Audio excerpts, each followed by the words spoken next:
Sono Kiki e vi do il benvenuto sul canale. Nel video di oggi torniamo sul soggetto di lava che abbiamo visto la settimana scorsa dedicandoci ai gioielli verdi e ai capelli rossi. Se ve lo siete perso vi lascio il link al video precedente qui sotto in descrizione, ma adesso non perdiamo altro tempo e cominciamo subito.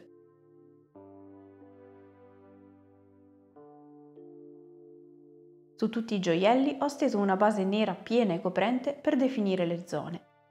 Uniamo quindi verde, in questo caso Phtalo Green, ad una punta di giallo, bianco e nero. Con questi colori creiamo le diverse tonalità che ci servono, una più scura con verde e nero, una intermedia con verde e bianco e una ancora più chiara. Possiamo anche scaldare il tutto unendo del giallo ad ogni tonalità, in base al tipo di verde che vogliamo creare.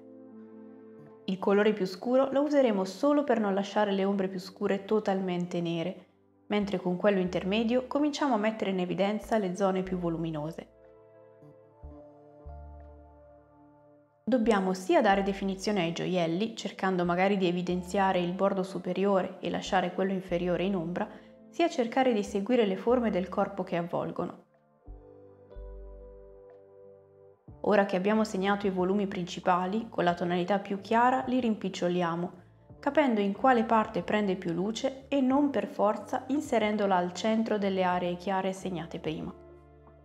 Se come in questo caso abbiamo già dipinto l'incarnato, possiamo usare le ombre e le luci presenti per inserirle coerentemente anche negli accessori.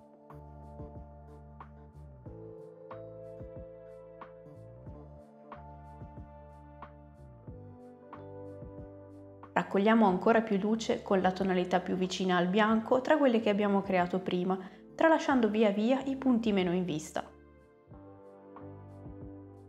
Per la collana, per enfatizzare le sezioni che la compongono, cerchiamo di lasciare i recessi scuri, evidenziare il profilo alto e basso e di creare delle sottilissime linee in alto e da uno dei due lati, uguale per tutte, così da creare profondità nelle singole placche. Illuminiamo soprattutto la parte bassa della collana, lasciando in ombra quella più aderente al collo, che rimane in ombra. Seguendo queste stesse tecniche dipingiamo anche gli altri accessori, come i bracciali. A questo punto siamo pronti a passare al secondo e ultimo elemento di questo breve video, ovvero i capelli.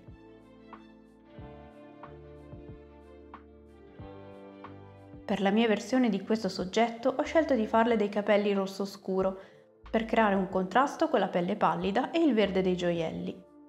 Partiamo quindi unendo giallo e rosso, le basi per un bel arancione. Troviamo la tonalità voluta unendo una punta di nero per spegnerlo e un altro rosso per accentuare la percentuale di questo colore. Unendo bianco lo schiariamo per creare il colore delle luci e se ci risultano poi troppo vuoti possiamo sempre regolare con altro giallo.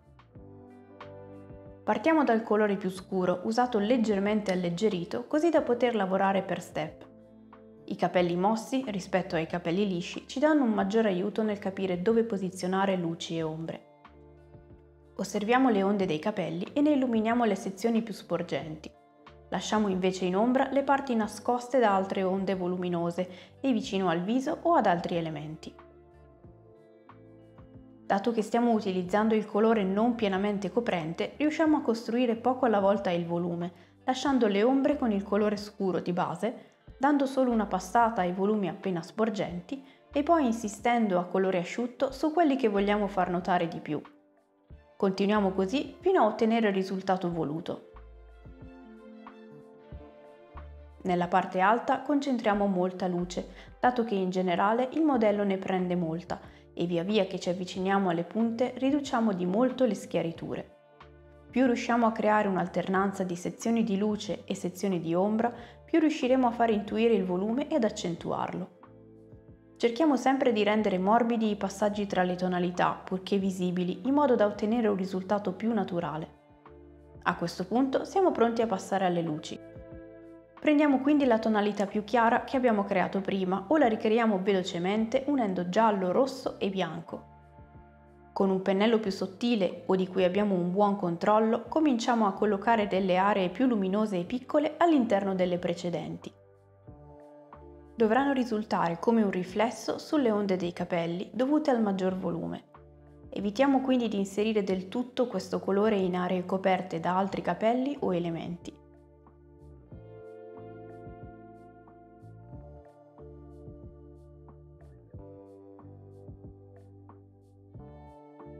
A circa metà dei capelli, sul retro ne inseriamo sempre meno, fino ad evitarle completamente nell'ultimo terzo delle lunghezze.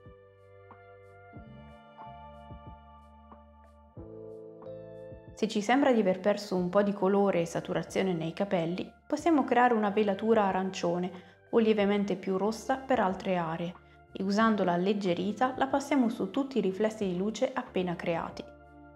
Così facendo ridaremo maggior colore e calore ai capelli senza perdere il lavoro di volumi, ma è importante che il colore sia molto leggero e non coprente o perderemo tutto il lavoro fatto. Se lavoriamo con glaze o velature leggere, possiamo farne anche più di una per trovare il grado di intensità e la tonalità che preferiamo.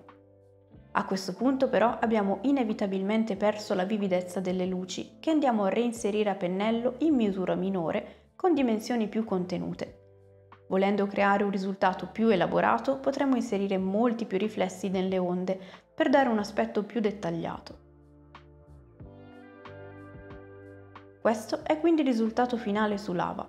Io spero che anche questa idea vi sia stata utile e che la proverete sulle vostre miniature. Detto questo io vi ringrazio di aver visto il video fino alla fine, vi do appuntamento al prossimo e fino ad allora siate creativi.